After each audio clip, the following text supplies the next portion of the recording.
días le contaba de el desempeño que ha tenido DHL en México, que ya alcanzó el volumen proyectado que tenía para 2022. Para hablar de ello y este acelerado crecimiento, está conmigo vía telefónica y le agradezco mucho a Antonio Arranz, el CEO de DHL Express México. ¿Cómo estás, Antonio? Buenos días, gracias por Hola tomar la llamada. Rodrigo, ¿cómo estás? Muy buenos días a tus radioescuchas. ¿Cómo estás? ¿Cómo ha estado la cosa del COVID por allá?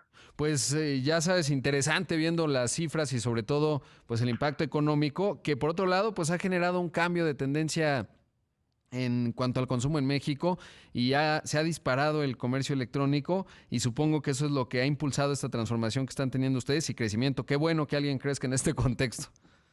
Sí, fíjate que bueno, primero es un ambiente muy triste, ¿no? O sea, nosotros, yo creo que es una situación que nos da mucha humildad en el sentido de que ves muchos enfermos, mucha Uh -huh. gente que fallece por el COVID y es un tema que obviamente como organización nunca quisieras ver que alrededor de en México pase.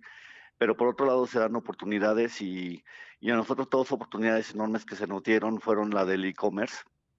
También obviamente la parte internacional con el retorno con la reapertura de China y de Asia y obviamente Europa también tuvimos un rebote brutal de envíos internacionales y esas dos cosas han hecho que aceleramos el crecimiento y todo lo que tenemos planeado para diciembre del 2022 ya lo tuviéramos en junio del 2020, lo cual ha hecho que contratemos ya ahora ya más de 1,200 personas y planeamos contratar para el peak season más de 1,400 personas más. ¿Cuándo empieza esta estación, digamos, el peak season? El peak season o lo que nosotros lo conocemos en México como el Buen Fin, Uh -huh. empieza la semana del Buen Fin y acaba enero 15 del 2021. Es cuando todo el mundo quiere, por lo menos que sus regalos navideños, es una época verdaderamente buena para el retail y ahí es cuando viene una temporada también altísima de volumen. Sí, por supuesto. Ahora, suena sencillo, pero también crecer estos ritmos y sobre todo, pues lo que tenías planeado hacer en 2 años, crecerlo en unos meses, no, es un reto formidable, ¿no? Lo mismo que a veces es cuando tienes una caída súbita, pues lo mismo es crecer, contratar a 1,000 personas de un momento a otro no es un asunto sencillo. ¿Cuál ha sido la estrategia para lograrlo? Mira, primero tenemos unos extraordinarios equipos. Yo le decía a Alemania, nosotros reportamos a Alemania, ¿no? O sea, el DHL Express Uh México -huh. es una filial de DHL Alemania, bueno, de Deutsche Post en Alemania.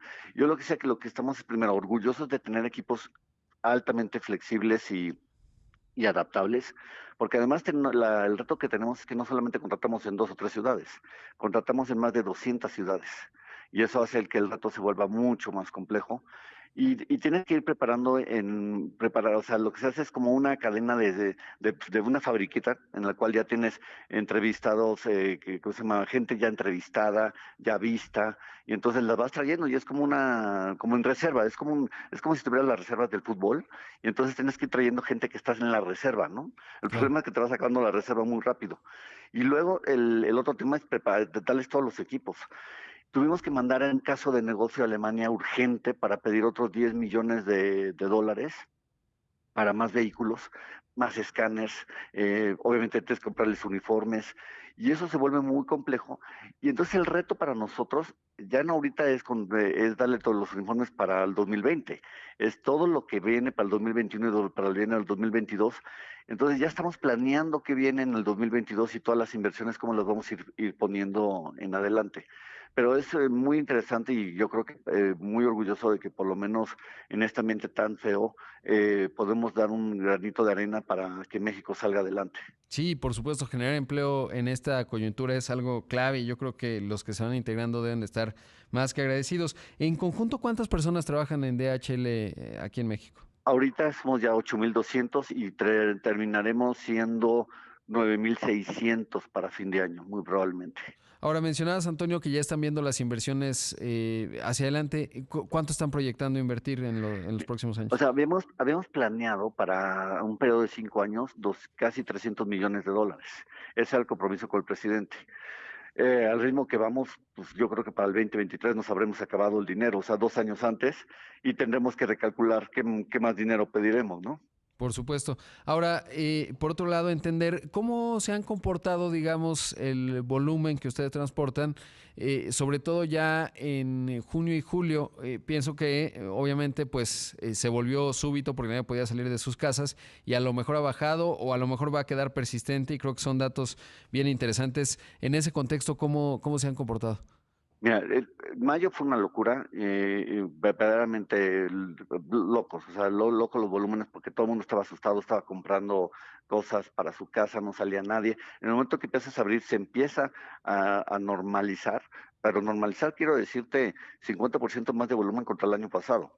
O sea, en mayo tuvimos 100% de volumen más y en mayo, y ahorita estamos teniendo 50% más de volumen contra el año pasado. Entonces tú dirías, oye, ya se normalizó, pero ya sé que la base ya se subió porque la gente ya se acostumbró a comprar en e-commerce y luego también viene el efecto de que las empresas que estaban cerradas y que ya están abriendo ya están teniendo que empezar otra vez a mover cosas. Entonces hay un doble efecto ahí que hace que la base suba. Por supuesto, qué interesante porque como mencionas y ya lo intuíamos, digamos, es que va a haber un cambio de paradigma en México en términos de la forma en la que consumimos, porque si bien pues lo hicimos obligados un poco, es probable que muchos ya no regresen con la misma intensidad, digamos, a hacer las compras físicas a los centros comerciales, etcétera.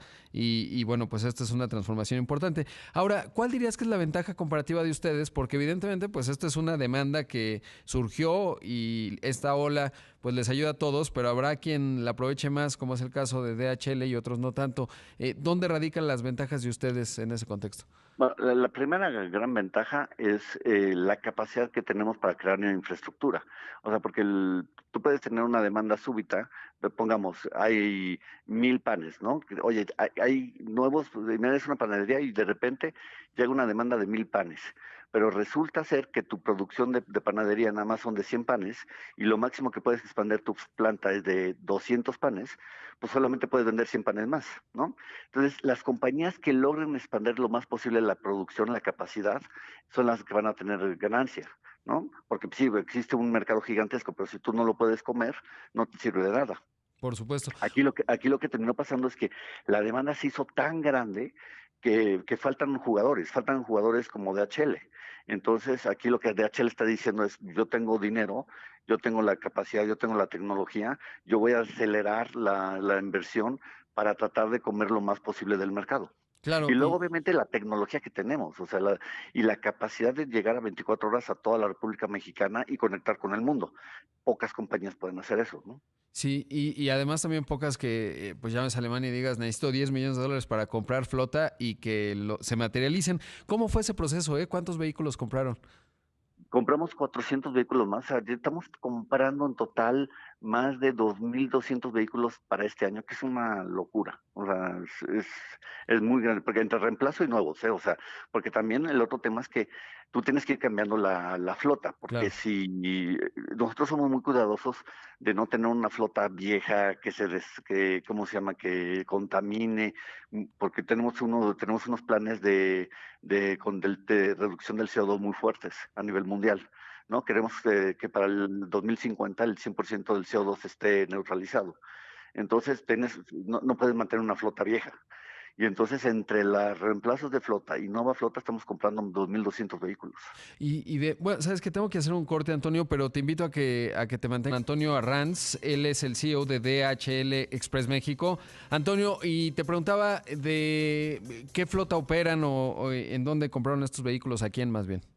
Bueno, este año en especial se los compramos a Ford, ellos fueron los ganadores del concurso. Obviamente también hay camiones más pesados, hicimos también 10 camiones eléctricos que estamos probando, pero este año en específico fue Ford el ganador del concurso.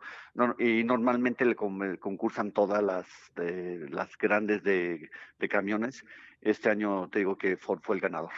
Qué interesante. Ahora, ¿qué hay del tema de salud? Porque ese debe ser otro reto, ¿no? Evidentemente, todos estos que se van integrando, las 8,000 personas que laboran, que lo han tenido que hacer porque es una actividad esencial, pues tienen que tener los máximos cuidados, porque esa es la otra dificultad Sí. de liderar una empresa en este contexto, y es justamente pues que lo principal debe ser pues los colaboradores. En ese sentido, ¿cómo hicieron? Sí, mira, toda la parte de lo que llamamos el back office o lo que le llaman la gente administrativa, estamos en casa. El call center que tenemos más de 600 personas está en casa. Eso es impresionante porque una de las mayores preocupaciones que teníamos era cómo íbamos a operar un call center del tamaño que tenemos Claro. y funciona súper bien desde casa. Y todo lo demás, el resto de empleados sí está en las estaciones y traemos unos procesos muy, muy robustos. Bueno, cumplimos con todas las regulaciones de México, pero además, como se llama, el corporativo tiene una serie de regulaciones que tenemos que cumplir.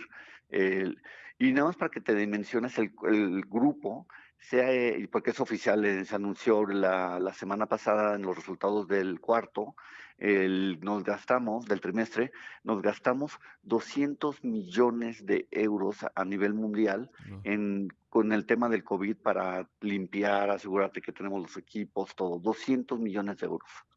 Entonces, es algo que también cuidamos muchísimo y protegemos y los protocolos son muy fuertes. Hacemos exámenes, tan pronto vemos si alguien está enfermo o tiene los síntomas, lo mandamos a su casa, lo mandamos a hacer pruebas. Tenemos protocolos muy fuertes para asegurarnos de estar cumpliendo, porque obviamente de qué te sirve ser una empresa súper exitosa si tus empleados no son exitosos, ¿no? Claro, y si no, nadie va a querer trabajar, ¿no? Cuando los Exacto. busquen contratar. Por otro lado, preguntarte, Antonio, ¿cómo ha sido la relación, digamos, con los jugadores de comercio? Es decir, ¿está concentrado? Porque hay dos muy grandes, Mercado Libre y Amazon, no es un secreto. Otros nuevos como Walmart, que también tiene un comercio electrónico Ujú. fuerte. ¿Cómo ha sido esa parte? ¿Cómo está el panorama en México? Y si han surgido otros jugadores A ver, desde la óptica de DHL. es impresionante ver cómo hay gente muy brillante en el cual de repente cuando su empresa se cerró, dice, pues tengo que seguir vendiendo.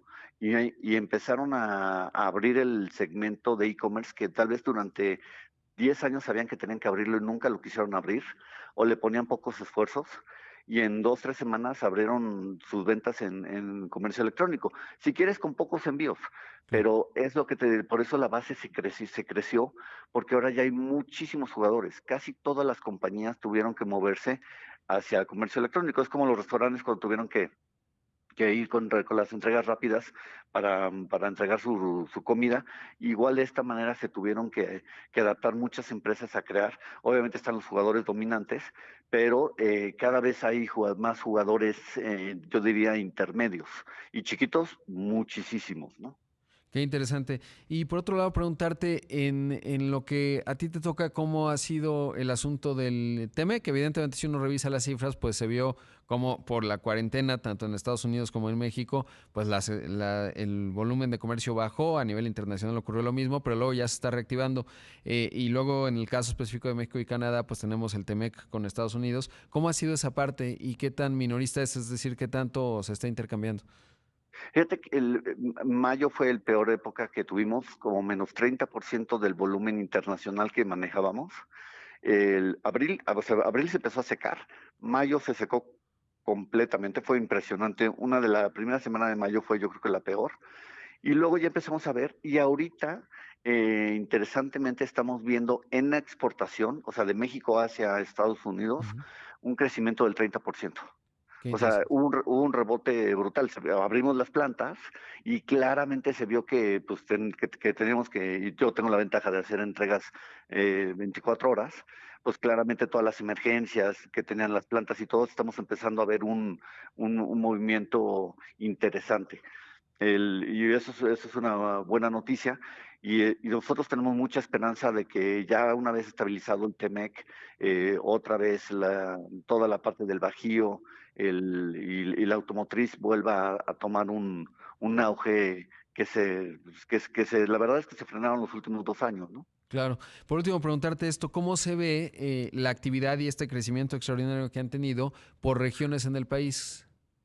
Hijo, es que es impresionante porque del muchísimo del crecimiento del e-commerce son en poblaciones intermedias, Ah, ¿vale? O sea, las dos grandes áreas donde creció el e-commerce fue Ciudad de México, ujú. porque pues, obviamente fue la que más se tardó en abrir, digamos, ¿no? Y donde tenemos más población, así de sencillo. Sí. Pero donde también hubo un crecimiento enorme fue en poblaciones intermedias que compraban poco y cada vez fueron comprando más. Entonces, eso también es una buena noticia para el e-commerce, porque está penetrando cada vez más y más y más y más a todo el territorio mexicano. Qué interesante. Y digamos, centro, norte y sur, pues supongo que centro norte es lo más... Bueno, el centro porque está la Ciudad de México y el Estado de México, como ya decías, pero en las ciudades medias, ¿hay, digamos, alguna diferencia entre los distintos cuadrantes del país? Sí, el norte, noroeste también tuvo un crecimiento muy grande, porque si te acuerdas, la pandemia le pegó muy fuerte a Tijuana y a Mexicali, Sí. ¿no? Y entonces mucha gente no salía, y entonces pidió muchísimo más cosas por e-commerce. Fue un pico gigantesco en esas dos ciudades. Y luego las otras ciudades, yo te puedo decir que todas más o menos fueron del mismo nivel, pero claramente donde había más pandemia, claramente se veía que pedían mucho más e-commerce y la gente salía menos. Pues qué interesante, Antonio, te agradezco mucho, pues ya nos seguirás contando cómo va evolucionando este asunto, pero me da gusto platicar contigo y saber que pues están generando empleo, que están además comprando flota, porque esto a su vez genera más empleo, en fin, todo lo que esto implica, enhorabuena y pues espero que mantengamos esta conversación. Gracias, Rodrigo. Muy buenos días. Un abrazo. Ahí escuchamos a Antonio Arranz, el CEO de DHL Express.